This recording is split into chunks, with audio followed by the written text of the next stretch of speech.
It starts with Aristotle, as so many things do, this idea that something can be more than the sum of its parts.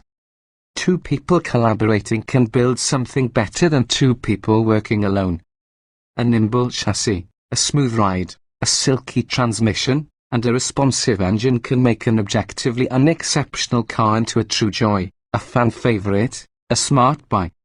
It's a strange alchemy, the process that makes several okay things into one great one, and we don't pretend to fully understand it. But the good folks at Mazda sure do, and the refreshed Mazda 3 is proof.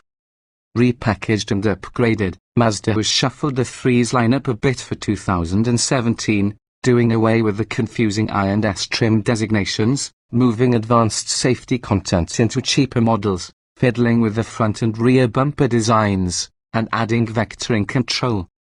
Mazda also tells us it worked to reduce noise in the cabin. Our tests recorded 71 decibels at 70 miles per hour in this vehicle, versus 72 decibels that we measured in a 2015 model with the same powertrain.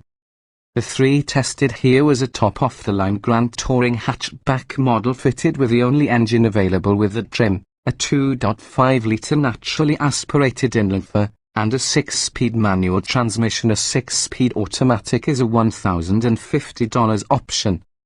A sedan can be had for $750 less, but we'd gladly pay the premium for the extra storage space and the easy access liftgate. We think that the hatch simply looks better, too. Our test car rang in at $28,030, handsomely equipped with the Grand Touring's standard leather-trimmed interior, power seats, and 7.0-inch touchscreen infotainment display with redundant rotary controller. It also carried the $1,600 premium equipment package: LED lighting, adaptive headlights, navigation, and a heated steering wheel in the $1,100 active safety package: lane departure warning, lane keeping assist, adaptive cruise control, and Mazda's smart braking system, a form of automated braking assist. Most automakers won't let American buyers have these optional safety features with a manual transmission, preferring that the car be able to select gears on its own if, say, traffic conditions require the adaptive cruise control to slow it down from freeway speeds to a crawl. Mazda's system, which operates between 18 and 99 miles per hour, alerts the driver via a dashboard warning and chime to assume control and shift down to avoid stalling the engine in such circumstances. The Mazda 3 has been one of our favored cars for years, a staple on our 10 best cars list and a much beloved long-term test subject, so we don't mind that little has changed about the driving experience. That's not to say that Mazda hasn't been hard at work, though. The company's new vectoring control system is now standard in all Mazda 3s. It incrementally decreases engine torque when the driver initiates a turn, which increases load forces on the front tires to improve the car's turn-in response and reduce the number of steering corrections needed to stay on track. It's designed to operate undetected in the background, and that's exactly what it does. Most drivers will notice only that the 3 feels nimble, with light but laser-accurate steering and a Vulcan-minded-like understanding of the driver's intent. It's his attention to minor aspects of the driving experience that make Mazdas among our favorite cars at any price point. Not so awesome numbers. You won't find the truth about our fondness for this car in the performance numbers from our track test.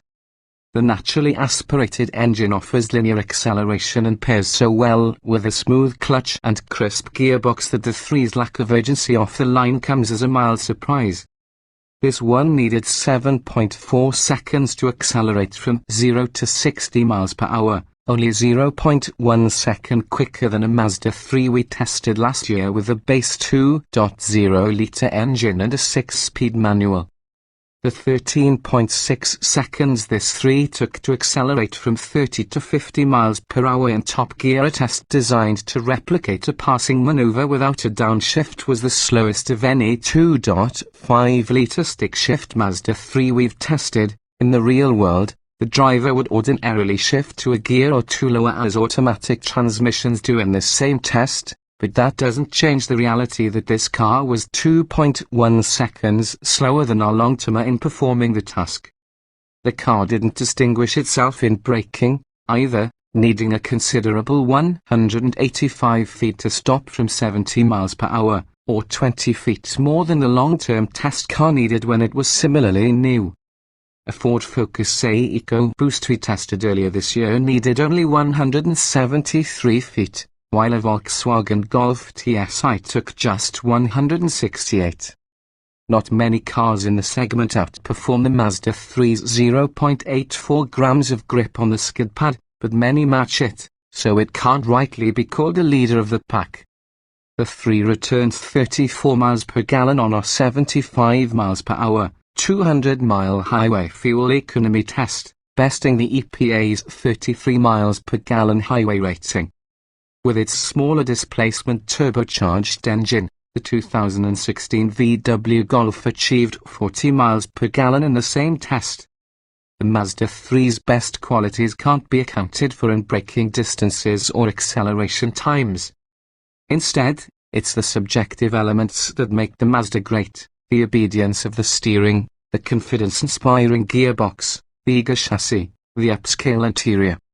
All the controls feel balanced, delivering proportionate responses to equivalent efforts. This Mazda is the kind of car that brings out the best in the driver, even if it's just on the daily commute. It's so easy to drive well that it discourages lazy habits in favor of trying to perfect every shift and carve every corner.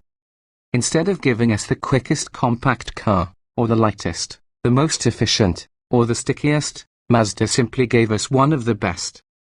And the company offers it with a standard 6-speed manual, even in its top trim level and with all the modern technology. We're sold. Still.